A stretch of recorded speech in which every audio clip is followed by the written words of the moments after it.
ഇന്നത്തെ നമ്മുടെ മെനുവിലുള്ളത് നല്ലൊരു 4 മണി പലഹാരമായ സുഖിയനാണ്. അതിന് ആദ്യമായി ആവശ്യമുള്ളത് 1 കപ്പ് ചെറുപയർ.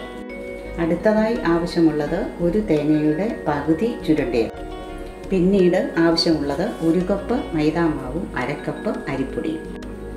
ഇനിയും ആവശ്യമുള്ളത് 250 ഗ്രാം ശർക്കര, 1/2 കപ്പ് വെള്ളം ഒഴിച്ച് ഉരുക്കി അരിച്ചെടുത്തത്.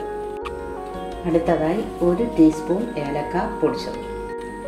ഇനിയും ആവശ്യമുള്ളത് 1/2 ടീസ്പൂൺ നെയ്യാണ്.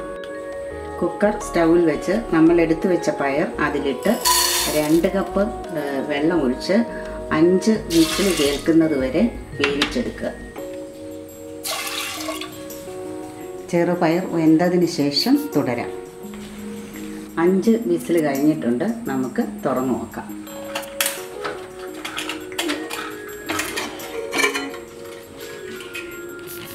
ഇത് വെള്ളം വറ്റിയിട്ടുണ്ട്. അഥവാ വെള്ളം ഉണ്ടെങ്കിൽ അത് തുറന്നു വെച്ച് വറ്റിച്ച് എടുക്കണം.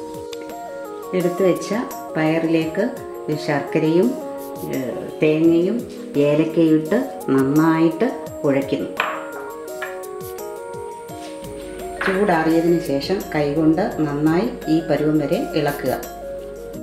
അതിലേക്ക് 1/2 ടീസ്പൂൺ നെയ്യിട്ട് കുഴയ്ക്കുക. നെയ്യിട്ട് കുഴച്ച് ഇത് മാറ്റി വയ്ക്കുക. നമ്മൾ എടുത്തു വെച്ച ബൗളിലേക്ക് മൈദാമാവ് ഇടുക. അതിനുശേഷം അരിപ്പൊടി ഇടുക. അതിനുശേഷം 1 പിഞ്ച് ഉപ്പിടുക. എന്നിട്ട് വെള്ളം ഒഴിച്ച് കുഴയ്ക്കുക. 1 കപ്പ് വെള്ളമാണ് ഇത് കലക്കിയെടുക്കാൻ എടുത്തത്. ഈ പരുവം ആകുന്നത് വരെ അത് കലക്കിയെടുക്കുക. നമ്മൾ കുഴച്ച് വെച്ച പയർ ഈ വിധത്തിൽ ഉരുട്ടി വെക്കുക. ഇത് കലക്കി വെച്ച മാവിൽ മുക്കിയാണ് നമ്മൾ വറുക്കുന്നത്.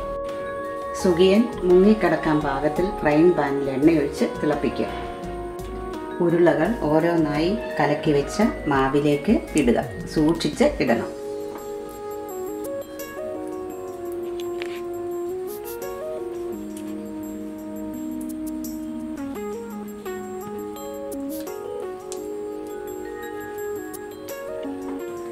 മാവിൽ മുക്കിയ ഉരുളകൾ ഓരോന്നോരോന്നായി എണ്ണയിലേക്ക് ഇടുന്നു.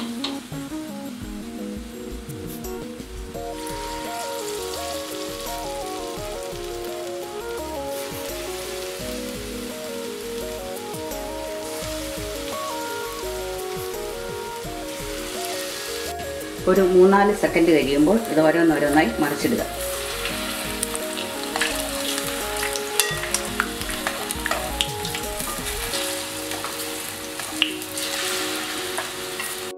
കുഴിയുള്ള പാത്രമാണെങ്കിൽ ഇത് വറുത്തെടുക്കാൻ എളുപ്പമായിരിക്കും.